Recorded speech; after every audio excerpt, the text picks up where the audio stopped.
Hello, it's Robert Hatcher here. I'm with another homework helper. This one's for section 3.7. I hope these are helping. This is number 7 in section 3.7. A lot of students have trouble with this one, so I wanted to walk through it. What we have in this problem is, we're doing these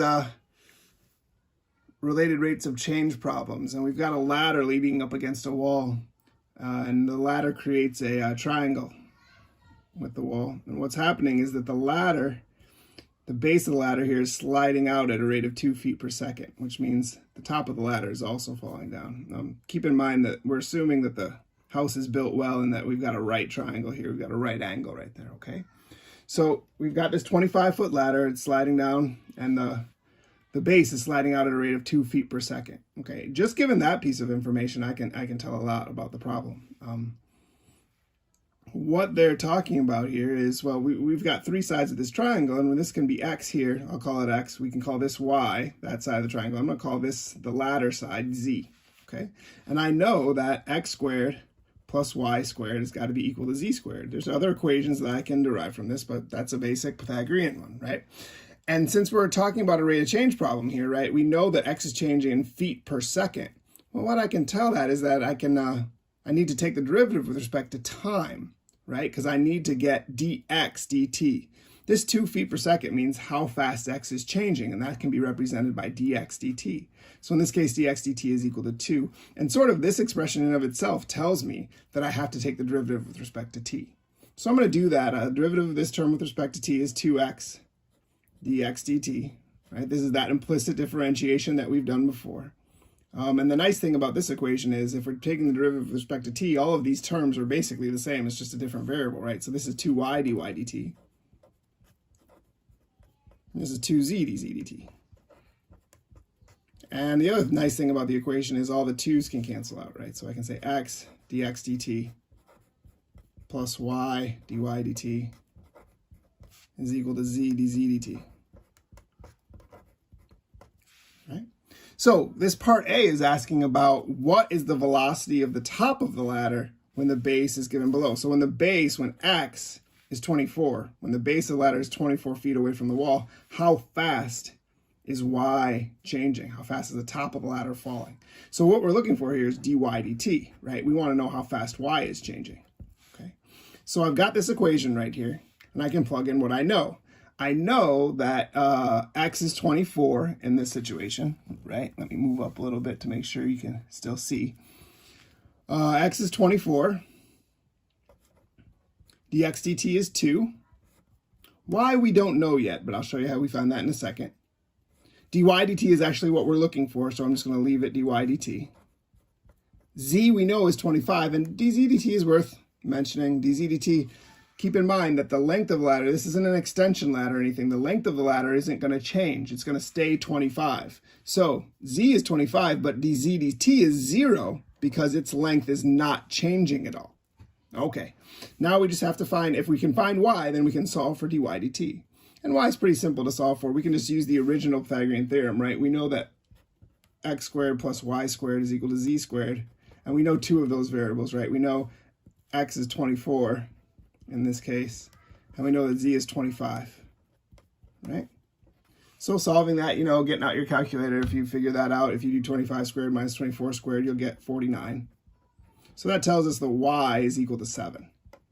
Negative 7 should also be a solution to this equation, right? It can be 7 or negative 7, but keep in mind negative 7 doesn't make sense in the context of the problem, as negative 7 can't be a distance, right? Y is the height of the triangle, and negative 7 can't be a height. So y is equal to 7 is what we're going to use here.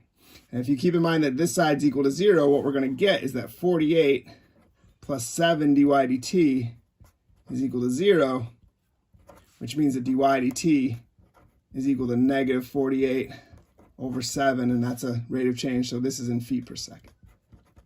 Okay, so that's the answer to that first part. The second part asks about, we're going to consider the same triangle. We're talking about the same triangle that the ladder is forming with a wall and the ground.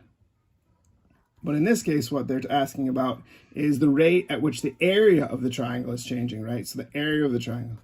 Area of a triangle is 1/2 base times height. And I'm going to use the same variables I used in the last one, right? If we got a right triangle here, this is x, this is y. It's just going to be 1/2 x times y.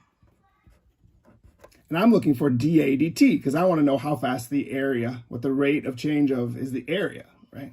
How fast the area is changing. So dA dt, I'm going to take the derivative with respect to t. I'm going to use the product rule on this side because I've got two functions multiplied together. I'm going to think of it as 1/2 x times y.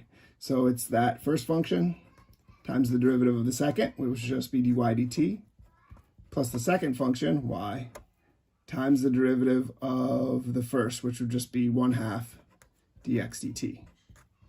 Okay. dx dt we know because they gave it to us in the beginning, right? That's our 2 feet per second, how fast that's changing. dy dt we know because we figured it out in the last problem. Keep in mind that they're talking about at the same exact point as the last one when x is 24, right? We solved for dy dt when x was 24. So we can use that negative 48/7 that we solved for in part A, we're going to use that in part B. We're going to plug that in right here.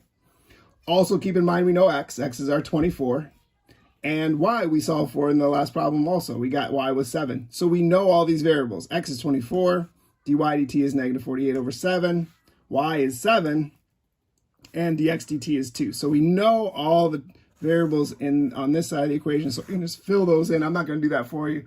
We know all those, so we can just fill them in and get the answer there. Part C, same situation. We've got this triangle here. We still got our right triangle, right, that we're dealing with. But in this case, they're going to ask about the rate of change of the angle that the ladder makes with the house. So we're looking for d theta dt. So we're going to take out a little bit of trig for this one. We've got x here, we've got y here. What I'm going to say is lots of different trig functions you could use. I'm going to say that sine of theta is equal to opposite over hypotenuse, right? So sine of theta is equal to x over 25, right? So I could just take the derivative of this with respect to t. So derivative of sine is cosine theta.